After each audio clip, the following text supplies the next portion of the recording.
Without any further ado, let's begin today's webinar in partnership with Accounting Fly and hosted by Accounting Today. I would like to introduce your moderator, and that is Jeff Phillips, co-founder and CEO with Accounting Fly. Jeff, the floor is yours. Thanks, Erin. Welcome everyone on the call. It's great to be with everybody again, and thank you for participating. I'm very excited about the session we're about to have with Rita Keller on retaining high performers just through your culture. So a few very quick housekeeping items because I don't want to delay and get to the event. That's a picture of me, and so I'm going to spare you the introductions, but I do appreciate everybody being on the call. I do want to take 1 second and tell you about Advance 14. This is the Accounting Career Summit that Accounting Fly and Accounting Today are co-produced.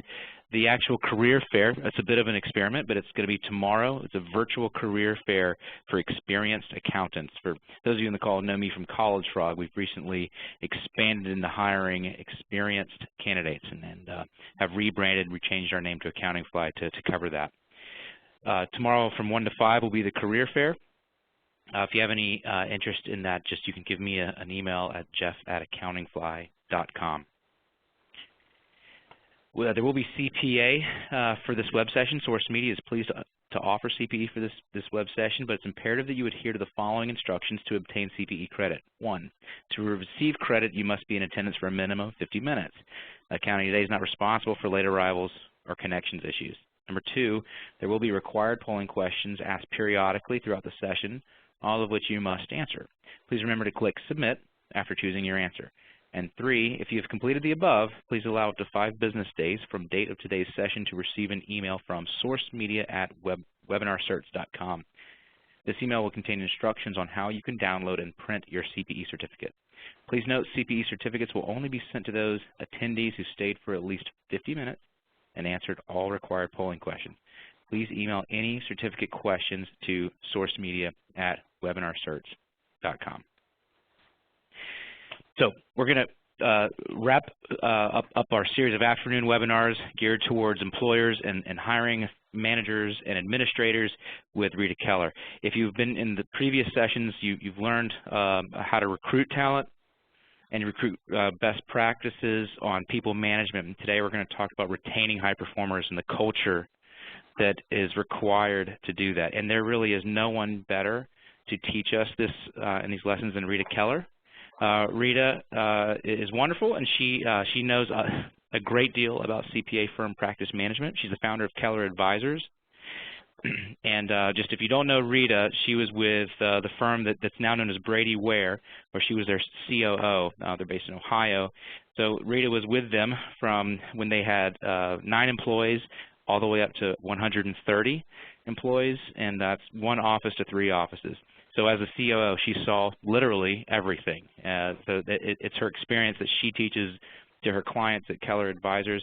And if you don't follow Rita's blog, I really encourage you to, for her practice management blog, which you can join at ritakeller.com, is an awesome resource. Rita's a wealth of experience for HR administrators and teaches best practices on people management, recruiting, hiring, performance management, and just all aspects of managing the firm. I am thrilled to have Rita as a part of Advance. And Rita, I'll be back to ask some polling questions and some Q&A at the end, which I encourage everybody to submit questions. And Rita, thank you for being here. I can't wait to hear what you have to say today. Okay, thank you, Jeff. I am just delighted, everyone. I'm so glad so many of you joined us today, and I have a lot to share.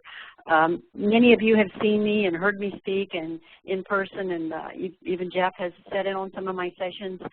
You can tell that I love this stuff. You know, it's so important. I want CPA firms, first of all, are a great place to work. And sometimes we get a bad reputation as we're building our firms, and it's hard work. But what's worthwhile is not hard work. So a leadership priority to me is creating a culture to retain high performers. You know, the talent wars are back. They're here in force. We sort of had a breather there during the economic downturn where we didn't have to hire all the time. Now, when you look down the street at your competitors, they are going after your people. And it's all about culture is what it's about in keeping good people. It's creating that culture to retain high performers. I like to say, I'm here to help you navigate the cultural waters. You know, there's lots of undercurrents, there's tidal waves, all kinds of things going on out there in the cultural waters, and I want you to navigate those well and also help you avoid the icebergs. And believe me, there is a lot of icebergs out there too in the people issues. Public accounting is about people. It's about your clients, it's about your team. It's a people game. And sometimes CPAs forget, you know, they think it's a numbers game. The outside world might think it's a numbers game. It's really a people game. And if you love people, you're going to be successful in public accounting. You've heard my intro. I have been working in CPA management for over 30 years. It's my passion, and I'm one of the biggest cheerleaders for the CPA profession. And why am I here to talk to you today? Because I'm kind of worried. You know, I'm worried that public accounting is going to lose people. We are continually losing people, and I know you're facing that in your firms. I hear it from my clients day in and day out. You know, so-and-so opened down the street and they're taking our people. So we want to create a culture to retain those high performers and to keep them at your firm and to make them feel like they're doing something worthwhile. And it all begins with your culture. A nation's culture resides in the hearts and soul of its people, said Gandhi. And what I say calls out that nation, a firm's culture resides in the hearts and soul of its people. And playing the people game and playing it well is going to make things so much better for you. A lot of practitioners tell me, you know, I really can't define our culture. I ask them, tell me about your culture. And well, you know, they kind of waver on that question. And I always say, if you don't work on your culture and you don't help craft it and design it and maintain it, you have one anyway. A culture will develop on its own inside of your firm, and it might not be one that you really are comfortable with or that you like. You know, what do people outside say about your firm? It defines your culture. Huffington Post, we all read that and get our news. There is, Ariana Huffington says, there is growing evidence that the long-term health of the firm's bottom line and the health of its employees are in fact very much aligned. So if you want a firm that's growing and profitable, engage your employees. AICPA's survey of top issues. In all sizes of firms last year, these three things were in the top 5 of all the different size firms: finding qualified staff, retaining qualified staff, and bringing in new clients.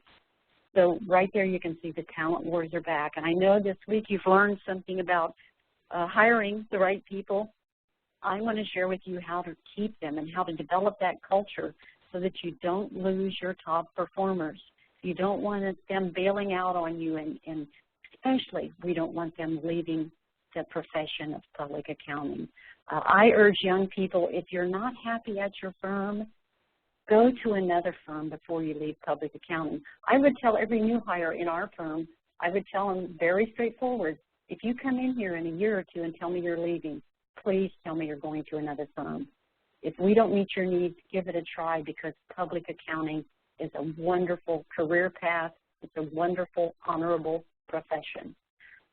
Jeff, the first polling question? Fantastic. Thanks, Rita. And you should, everyone, have a pop-up and be able to view the first question. I hope you'll answer it. To get CPE credit, you'll need to. If you don't actively, if you do not actively work on your culture, you'll have one anyway. Is that true or false? And please submit your answers. Select your number and then hit submit. You'll be able to, well, I'll say this. You will not be able to be held accountable for your answer. So if you're wrong, no one's going to know. We'll give it a few seconds to answer that.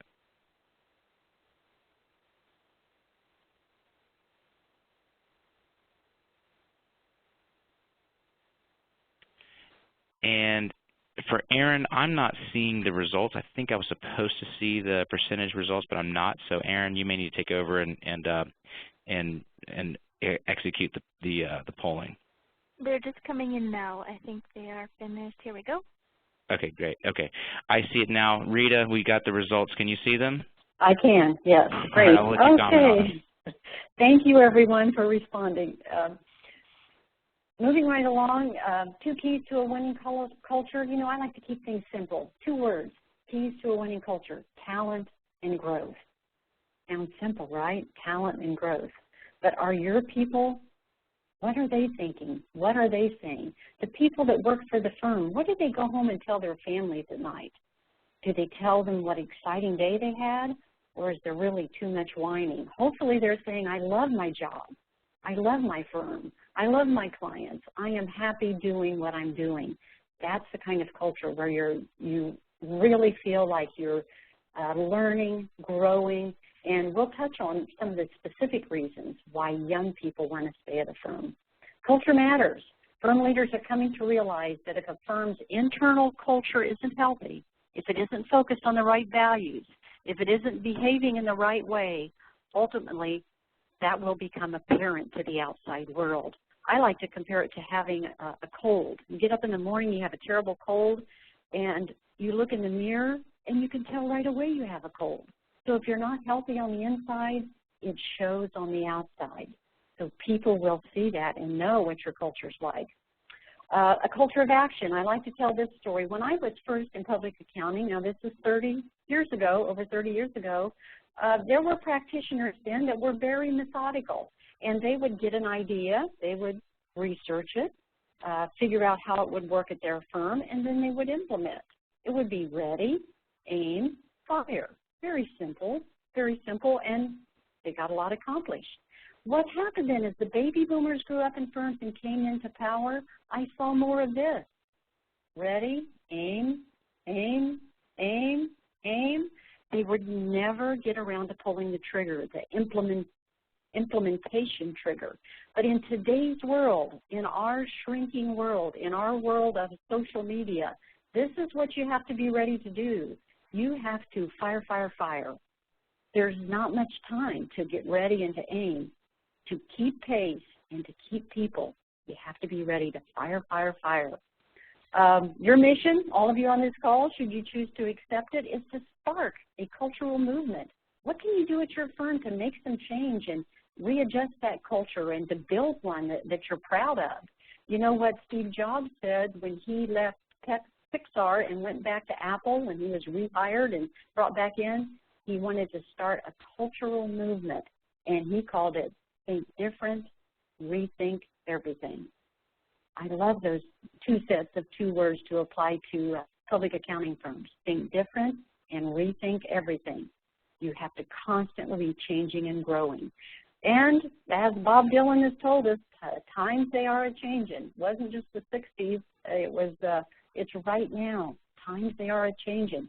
Talent is changing. So let's talk talent. People have dramatically changed how they live and work. You know, when the boomers were growing up and starting their careers, the focus was on, is there a retirement plan? Am I going to have a pension someday? What they needed was a good boss. The hours, 8 to 5. The workplace was the office, and they probably expected to work there their whole career. Now, things have dramatically changed. The millennials, they want to work for a company that has a purpose. That's the focus. Does this company give back to the community? Are they doing something for the better good? What's the purpose? They need great colleagues. They love working with their friends. They like collaboration. They like to have a forum to be heard. The hours, this is key, whenever. The workplace, wherever. The tenure, whatever. They want to work whenever. They want to work not sitting in a cube for 40 to 60 hours a week. And if they don't like their job, whatever, I'll move on. And they can get a job elsewhere. They can build their career elsewhere. So that's how things have dramatically changed. We're facing a whole new set of challenges. So please keep in mind, whenever, wherever, whatever. Remember that your young people are thinking that. What can you do to help them be fulfilled in these areas? A lot of firms are becoming more flexible, having remote connectivity, of course, where people can work from anywhere. and actually having employees who don't even live in their market. So things are changing, as Bob Dylan says. You know, you have three types of employees. Gallup has done a lot of studies in this area. You have engaged employees who work with passion and feel a profound connection to their firm. They drive innovation and move the organization forward. That's your goal, engaged employees. Non-engaged, they're essentially checked out. They're sleepwalking through their workday, putting time but not energy and passion into their work. I have seen a lot of those people in public accounting. I talk to my clients. They talk about these people. They haven't bought in. They're just going through the motions. And then you have the actively disengaged who aren't just unhappy. They're busy acting out their unhappiness, and they undermine the good that's done by the engaged people. And, you know, I've talked to many firm leaders who actually outplace one of those actively disengaged people. And you know what the engaged people say? Why didn't you do it sooner? Why didn't you do it sooner? So keep in mind your three types of employees and how to deal with them and what you have to do to help those engaged employees be better. The talent shortage is real, and you know we've talked about talent is important, culture is important. Well, why is it so important? It's because of that one word dark cloud that's hanging over the CPA profession, and that cloud is called succession. You've probably, everyone on this call, you've heard it talked about daily in your firm. And what I like to say to owners, and I do a lot of speaking to managing partners and other partner groups, when they say, I don't have anybody who can replace me. And I'll say, how long have you been with your firm? How long has it been? 25 years. And I'll say, and you have no one to replace you. Whose fault is that? Whose fault is that? It's about building a culture where people can grow and thrive and enjoy their career. So a culture of engagement helps build leadership capacity. That's what succession is all about. It's building leadership capacity. Who can do the work that I'm doing now so I can go on to other things? And I don't want you to think of it all the time as retirement. You know, if your team can take on more challenging work from the partners can market. They can build the client relationship stronger. They can teach and train and mentor younger people. Partners need to be doing partner-level things, and if you aren't building that capacity to replace them, they'll be stuck in the daily grind, and I see that happen in so many firms. So the culture of engagement helps build leadership capacity. Top talent demands have changed. You know, it's people today don't want what the baby boomers wanted when they started in their careers. Today's young people, millennials, and even Gen Xers, they want improved processes and the best technology. Improved processes and the best technology. This is what the young people in firms are asking for. We've discovered this through lots of surveying methods.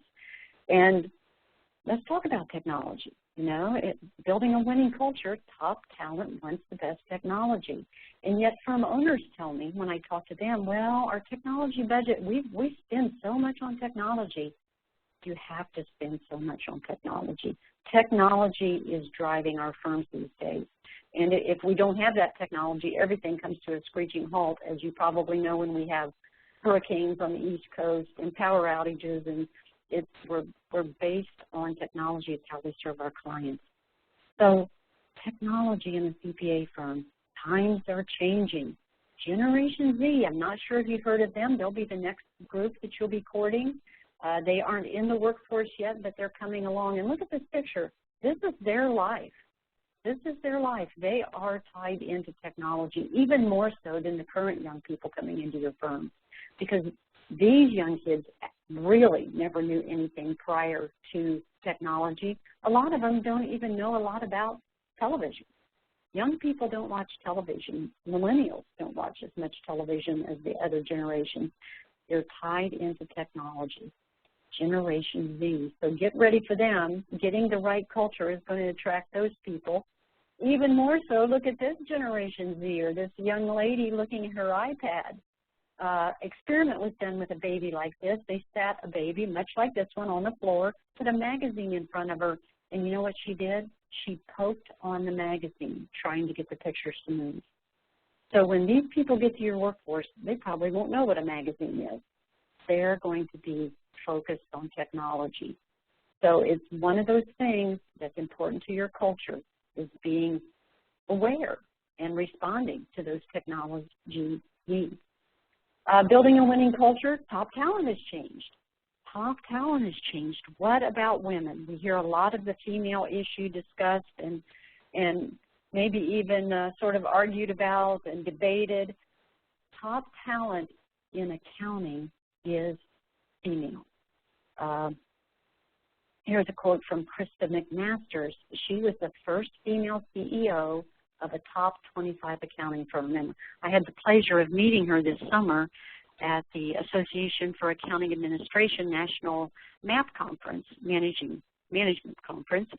And she talked, had a great presentation in how it was for her in breaking into a man's world. She said, I never knew a gender distinction. I think that is how I was raised.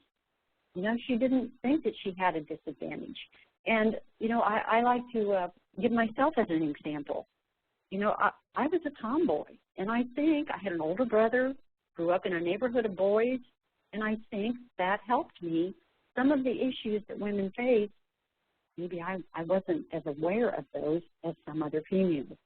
Women's initiatives are very important, and one reason is these stats. All of you CPAs on the call, I'll give you some stats. I know you love these. And these are actual pictures of some female clients of mine. Catalyst is an organization in Canada. It's a nonprofit, and it's focused on studying women's issues. And they specifically study accounting in the United States. That's one of their areas of study. 61% of all accountants and auditors are female, 50% of all accounting new hires, 40% of all CPAs, and this next one, 14% of all partners in public accounting firms. And I have a little asterisk there at the end that you might see. That is because in the last couple of years, that has dropped. Instead of, for many years, it was slowly climbing, but it has dropped. It was up to 21%, but current studies tell us it has dropped. The AICPA was very concerned about this, and they have a new commission on diversity in the workplace, collaboration, inclusiveness, and diversity, I think is the name of the commission studying this. So we have to learn how to keep females in accounting. 8.7% of Fortune 500 CFOs. Mark Rosenberg, a management consultant out there, a friend of mine that's also a management consultant, he does a survey every year, and in his survey, 15% of all partners in firms are female. And the new one will be coming out soon, so we'll see if it has dropped. But he does a roundtable of the top, some of the top 25. He says they're the top 25 firms in Chicago. In that group, only 4% of the partners are female. The Big Four says 18%. They've been saying 17, 18% for many years now, so that hasn't changed much. But for being the overwhelming numbers working in public accounting firms, they haven't made it to the partner table yet. So that is definitely an issue. Last year, lots of talk about Sheryl Sandberg in her book, Lean In, Women, Work, and the Will to Lead. She says the pipeline that supplies the educated workforce is chock full of women at the entry level. But by the time that same pipeline is filling leadership positions, it's overwhelmingly stocked by men. Women, this isn't just public accounting, so we're not facing this alone. It's women find it more difficult to continue in their career path because of family issues and flexibility and all those things. But, you know, it's really much more than that. It's not just a woman's issue. You know, I say the new normal. It's not just women.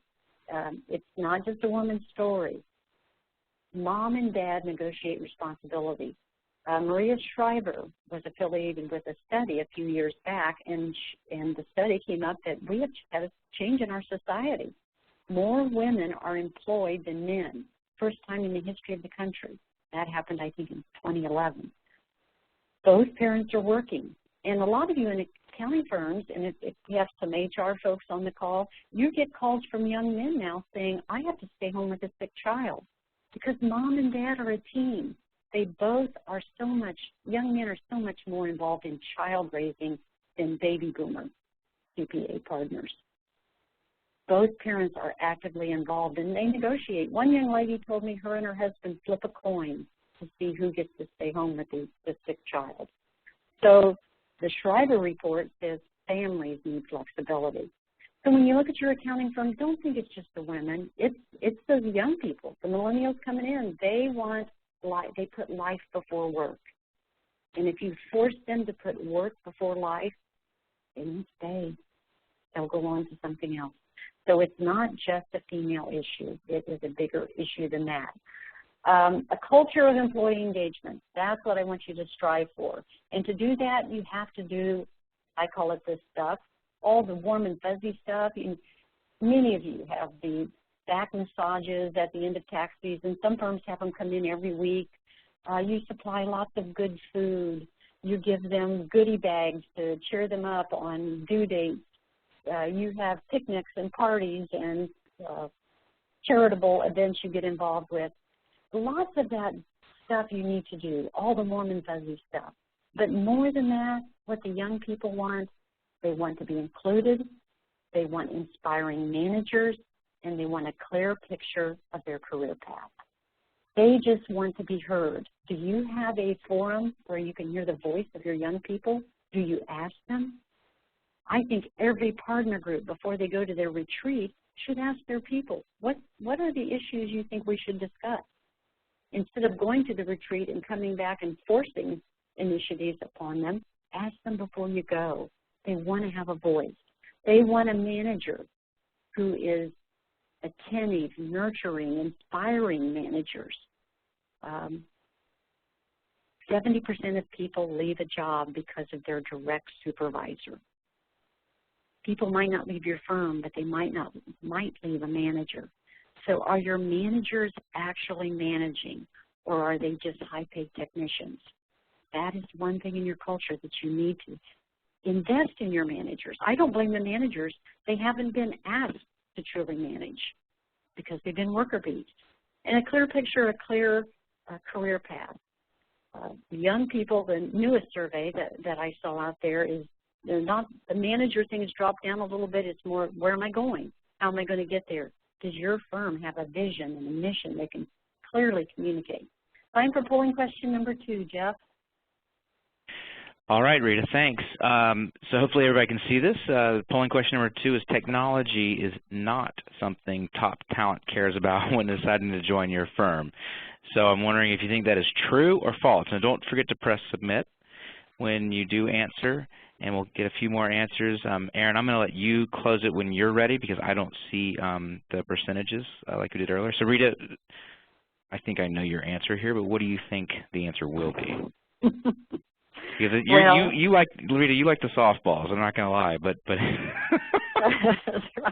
Well, technology, it's just, you know, it's important to young people, but I think the leaders in the firm need to really focus more on knowing more about it. Agreed. You know, I like to tease the partner groups, how many are on Twitter? And hardly a hand goes up. That is true. Yeah. When you're talking about technology, you're talking about everything from, okay, there you go. 97% sees that as false. That's good. But care to comment on this, and maybe what do you mean by try to give us a definition of technology? Are you talking about software internally, or just broad strokes? It is everything, Jeff. It is so big and so wide. It is social media. It's website. It's the software you use to get the work done. It's having an intranet. It's you know, how many monitors do you have? It's all of those things that I roll all of that into the technological advances that we've seen in the last 10, 15 years. You know, it's just a different world. You know, I remember the first portable computers that looked like a portable sewing machine, you know, heavy and big and clunky. But our firm had those, you know. We had them. The newest thing, we would try it. And that's what I want to get across today. Try things. experiment. Don't be afraid to take action. Make a mistake, try something else in order to keep your people because it's so critical. So are we ready? We'll go on. And here's just what I was talking about, Jeff. Good timing on that. A winning culture is WTPMSW. This is a Tom Peters thing, a famous business author and speaker. And what he says, whoever tries the most stuff wins. At Brady Ware, the firm I was with for 30 years, this, I think, was one of the secrets to our success because we weren't afraid. Accountants don't like to make mistakes. I bet some of you can relate to that. They don't like mistakes. We have, in some firms, way too many review steps. They want, everything has to be perfect. They don't often do it right the first time. They rely on review steps. So they're afraid. They're afraid to make mistakes. But you've got to try things when it comes to your culture, training your people, client service, all of your marketing efforts. Try things, and then weed out what doesn't work, let it go. So don't be afraid. Whoever tries the most stuff wins. What I see really happening in accounting firms, here's some more of my two-word phrases, good intentions. A lot of you listening to this call today have good intentions. You'll get an idea, something will spark in your mind, and you'll think, oh, maybe we should try that. And good intentions. But when you go back to the office, no implementation.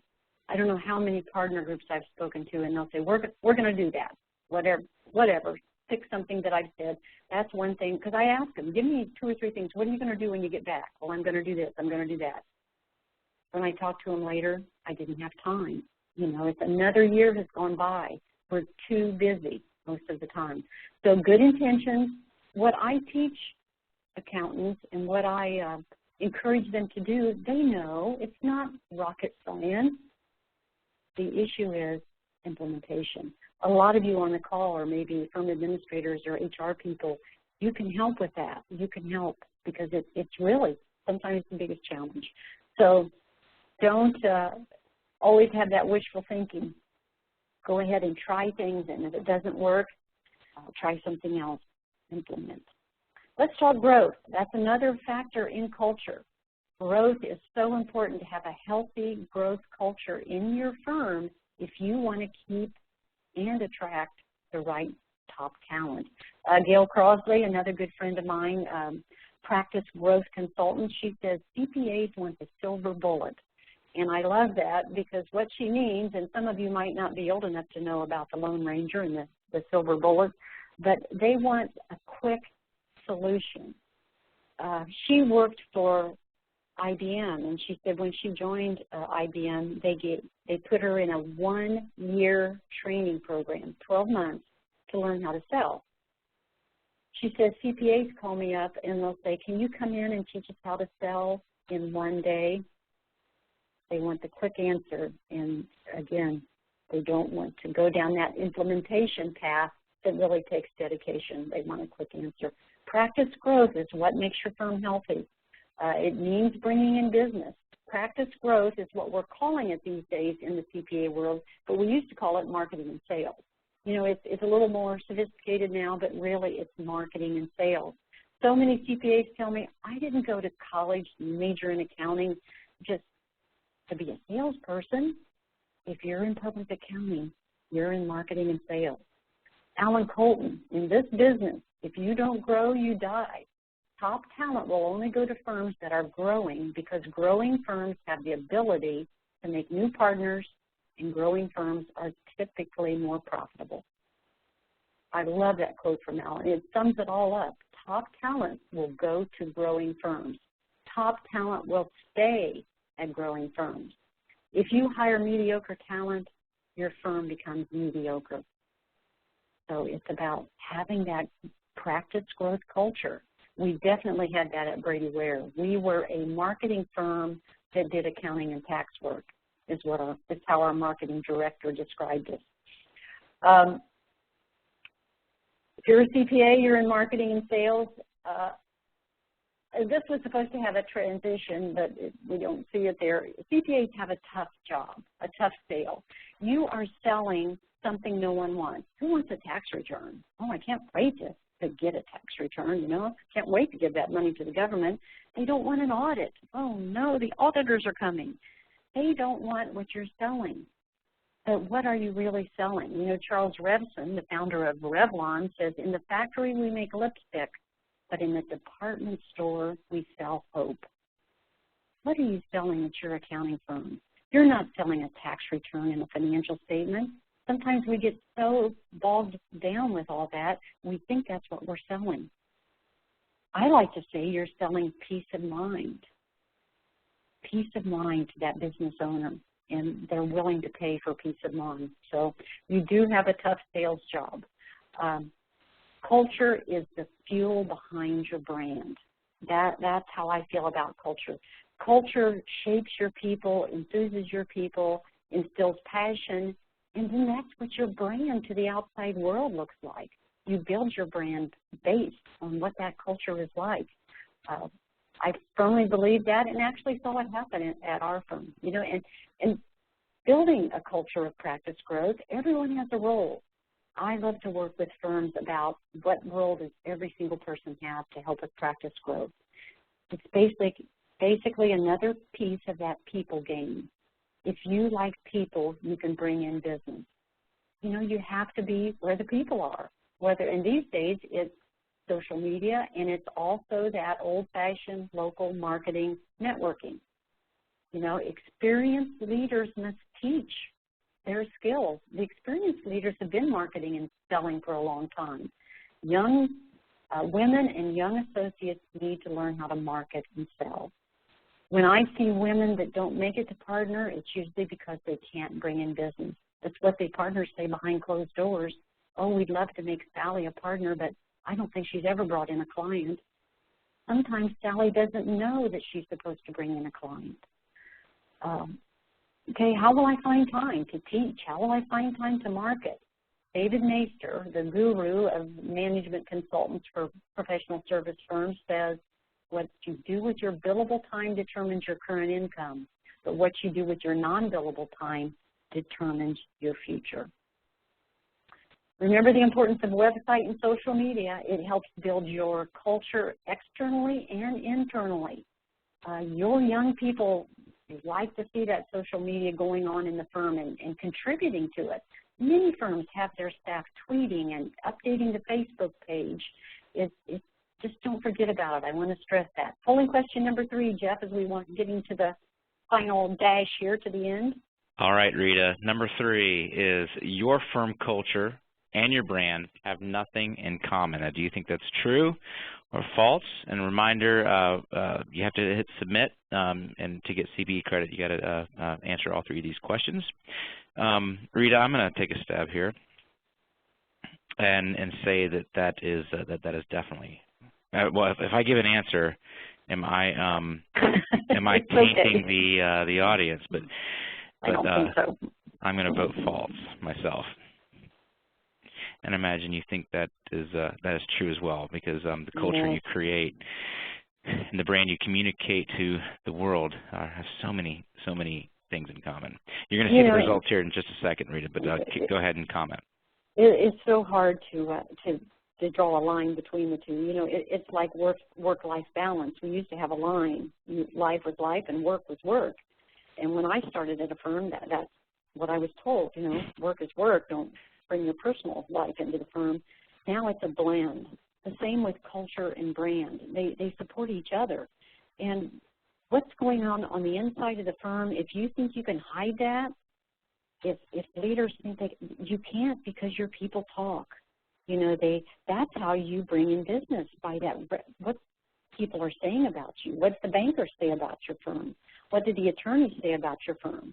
You know, at our firm, we wanted them saying, Brady, where's the cool firm? They're the progressive firm. They're more future focused. And we actually did a market study so that we could say that and it would improve it, you know. And in our market, that's how we were perceived, as being that progressive, future focused, more ambitious type of firm.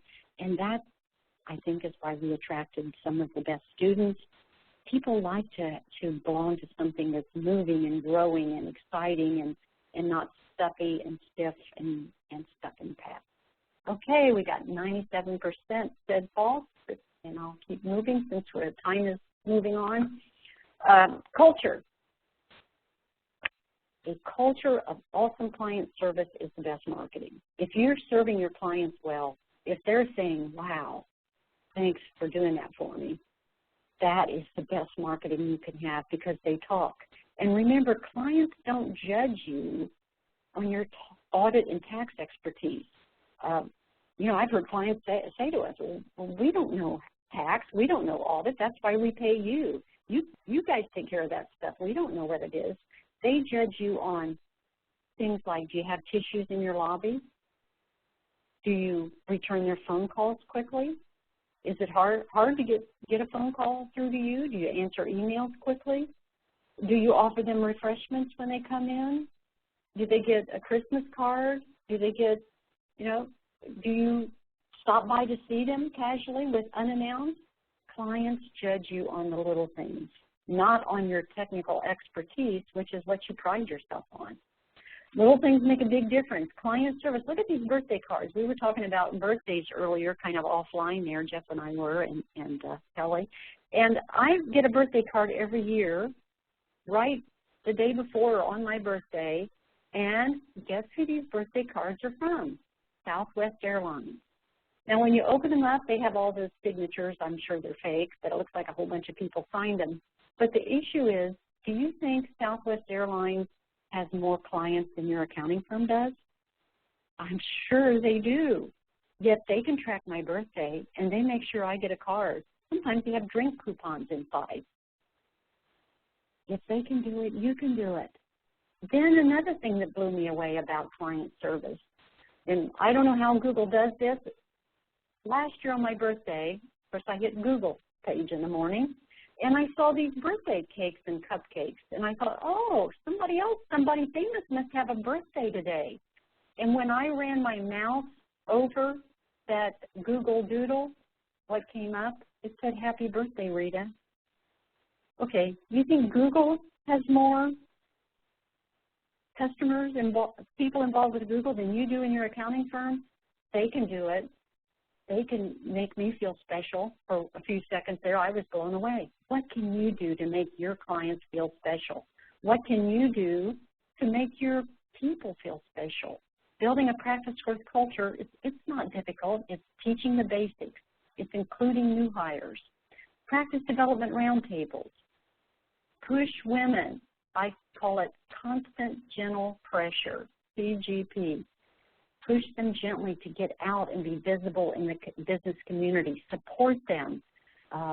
Say, yes, go to that networking event. You can go to the client's office after the event's over. Establish accountability. Utilize social media. Leaders must set the example. Experienced CPAs, experienced firm administrators, experienced marketing directors. Always have a shadow. Have someone going with you to all those events and make it fun. You know, practice growth and marketing and sales can be a whole lot of fun. So make your culture fun. Make your activities fun. Grow that building, that practice growth culture, and you're going to retain your best people because they see a future. Remember that quote from Alan Colton.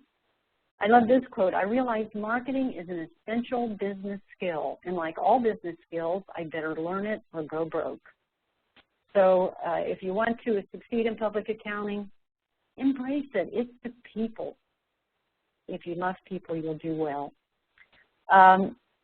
Navigating the waters. Your culture builds your brand. Focus on talent. Focus on growth. Always keep in mind that little things make the biggest difference.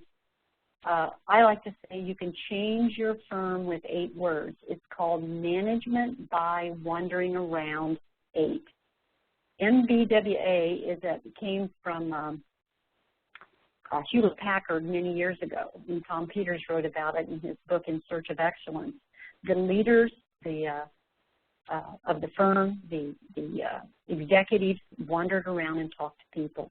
So with 8 words, if you would ask your people when you go back from getting a cup of coffee, what do you think? How can I help? What do you think? How can I help? So it's simple. Don't make it difficult. It's not that hard. And as Jerry Garcia of the Grateful Dead, I love this quote, and it applies to everyone listening on this call. Somebody has to do something, and it's incredibly pathetic that it has to be us. So if you're on this call, you can do things. You can make things happen. You can start an initiative of rethink everything. How can we make our culture one that people want to stay and be a part of? Okay, that's it. You can have my, when you get the slides, you'll have all of my contact information. If you have questions you want to ask me offline, please feel free to email me. I answer a lot of questions via email. I'm happy to share. If I mention something specific you might want to sample, I'm happy to share that too. And now I think, Jeff, we're ready for some Q&A. Rita, we've got a lot of good questions with about 8 or 9 minutes left, so I'm going to get to them. Since I get to ask the questions, I get to ask my question first, though. I think that's fair. And you made a point a minute ago about defining the career path.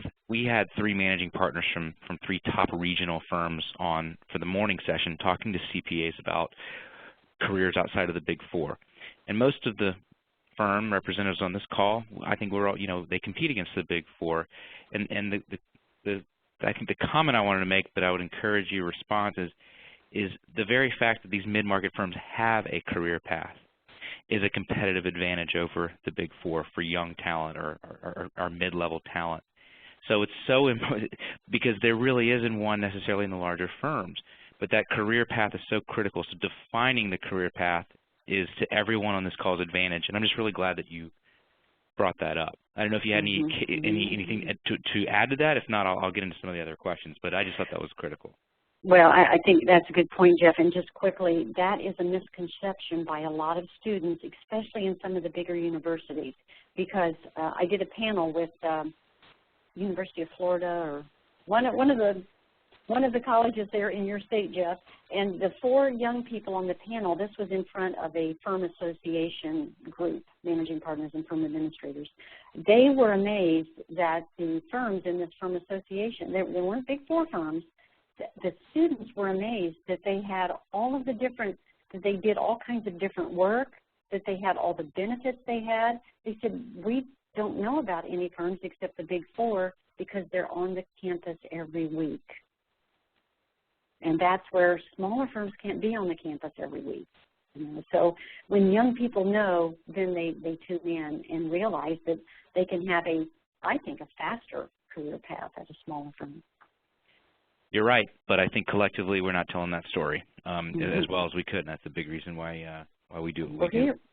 Yeah. So, all right. So, Rita, a couple questions from our audience. The first is something going back to you mentioned early at the presentation, but does the lack of desire of a pension have to do more with the fact that most businesses don't offer a pension? That's a really good question. I find that a lot of CPA firms have 401k plans. I think the CPA profession keeps up pretty well. Even for some fairly smaller firms are able to offer a lot of benefits because basically they have to now. But I think that baby boomers, when they entered and focused on a pension, they were looking at, well, this is what I'm going to do, and I'm going to work towards that, and at the end I want some kind of reward. Young people, they're waiting later to decide what they're going to do. I mean, pension is they don't know where they're going to work next year, because there's so much more freedom to move around. They aren't thinking, I'm staying, if I get a job out of college, I'm going to be there for my whole career. So I think that's what differentiates the mindset. Hope that helps.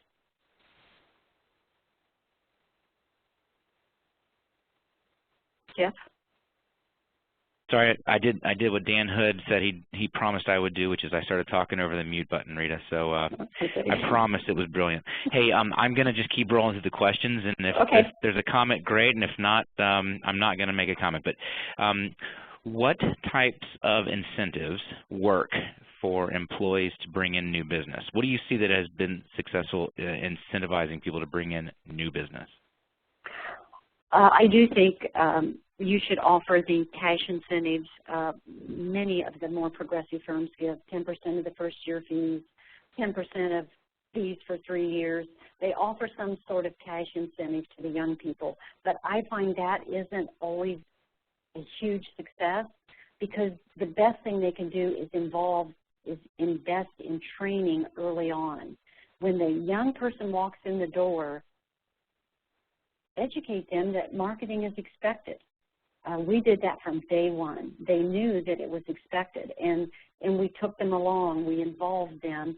It's more of an investment in making them comfortable than it is in actually paying them money.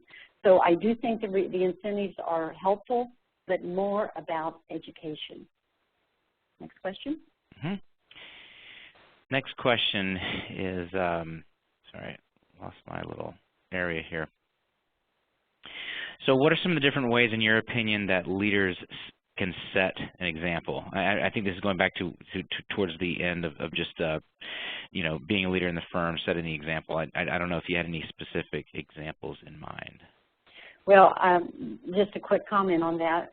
I believe CPA firms, there's always issues. There's always some struggles. There's some, you know, it's never boring, you know, but there are always some things going on. And a lot of the hurdles, I think, would disappear overnight if every partner in the firm set a good example. If they all got on the same page, that would cure many ills in the firm, because there's still too much of, we're all going to do it this way except for old Tom. He does it his own way. You know, and if you're a silo firm, that's fine, but if you're presenting yourself as a one-firm firm, you've got to get agreement that we're going to do it one way. And that's what a lot of the audit efficiency things and the lean CPA and all of that is all about, is streamlining your processes. Firm administrators play a big role in that. That I think goes a long way to challenge your partners to set the good example and make them realize that they're being watched, and talk about it. Most things we need to talk more about. Next. Yeah, and we started about 5 minutes late, so Rita, if it's okay with you, we'll run over about 5 minutes, because we still have a handful of questions. Of course, if the audience needs to drop, please do. But if you're okay with it, we'll keep going. Rita, talk about. I totally agree with your point of building a culture of self-accountability, and that was a point well made. Somebody wants to know, how do you build a culture of self-accountability in a firm? What are your thoughts on that? Well, again, I think that if you are in a culture like that, if you see the example being set, that people are holding themselves accountable, that you set goals, that you follow up on them, that you have some structure to help things flow consistently. You know, one key word inside accounting firms is consistency. You know, that is, if we can be more consistent in how we do the work, in what we say, and how we act, and it's all about sort of what I call groupthink. I love the firms that have a firm day where they get everybody together, admin, everybody from all the offices, and they have some fun, they have presentations, they hear from the leaders of the firm, and that is setting the example of how we want the firm to be, and how we want to act, how we want to treat our people, and that, you know, that building that accountability step in there, that we're all in this together, it's a communication issue to me. So it's everybody holding themselves accountable, and it goes back to attitude, Jeff. The only thing the individuals in the firm can control is their own attitude. So if you have that right attitude, I think it affects those around you, and I firmly believe a bad apple can ruin the whole barrel. So I'll leave it at that. I think you're absolutely right, and I think a leader ought to hold the firm accountable for self-accountability. You know, you made the commitment, and praise it when it's done right, and hold others accountable when they're not taking their work through to completion. Or, you know, it's kind of a loose definition, but well, and with partners, Jeff, honestly, it affects their compensation. You know, I mean, that's the hardcore truth. it goes back to, well, if I set these goals and I don't achieve them, will I suffer in compensation? It's just Sure. like that everybody should be held to the same standards. Okay, so this is a hot button issue. How do we retain good staff when they are being targeted directly by other companies? You know, my answer to that is if you lose a really good person, whose fault is that? They don't leave because sure they might get more money. Public accounting is a good field where you can usually get more money. If you're fairly experienced, maybe you aren't going to get a whole lot more money. But if your firm is losing people, look in the mirror. Why are we losing good people? I blame the firm. That is your mission, is to keep good people. And if you're losing them, I think you have to dig deep inside and look at yourself and do the exit interviews and figure out, why are we losing them? And I bet most of you listening probably know why you lose good people. There might be a certain person, there might be a certain guy, just the culture of the firm. So I say look in the mirror.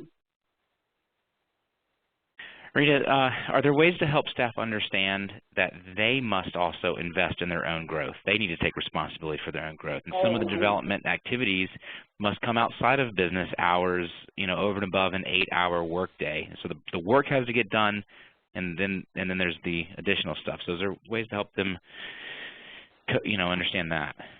I love that topic, that question, because I tell young people, it's not just the firm's responsibility for you to be successful. It's your responsibility, too. It's your career.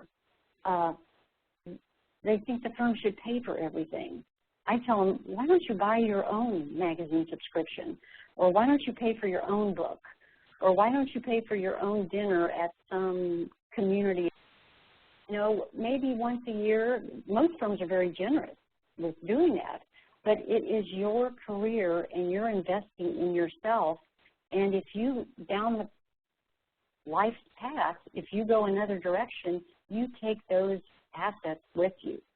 You take the skill and the education and everything you've learned at your current workplace, you take that with you. It's an investment in yourself.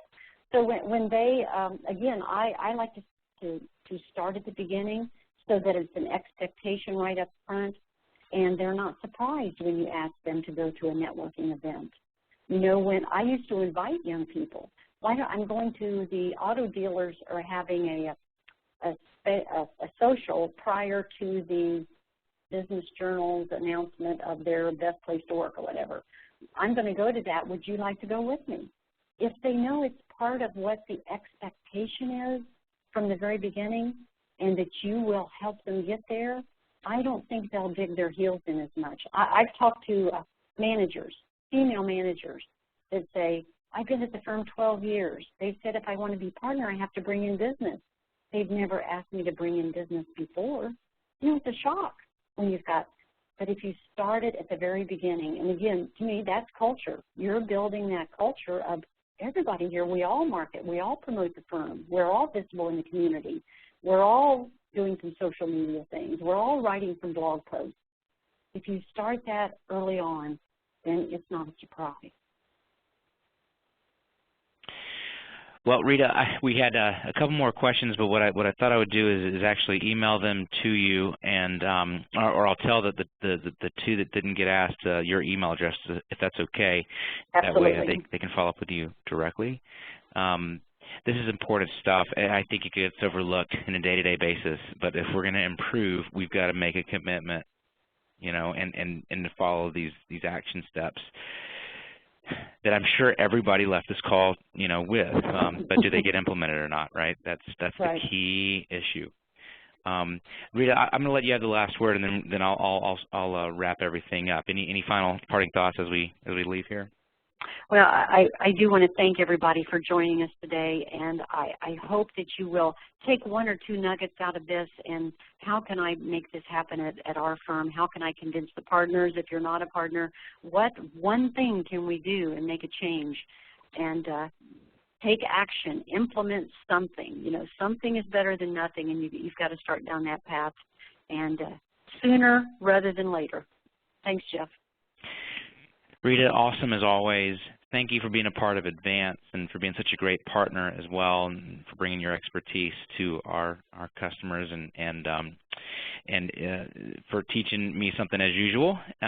Just as a way of wrapping things up, thank you to everybody for being on today's call. Sorry we ran a few minutes late, but I would hope you agree it's worth it. I think everybody stuck around, so that's fantastic.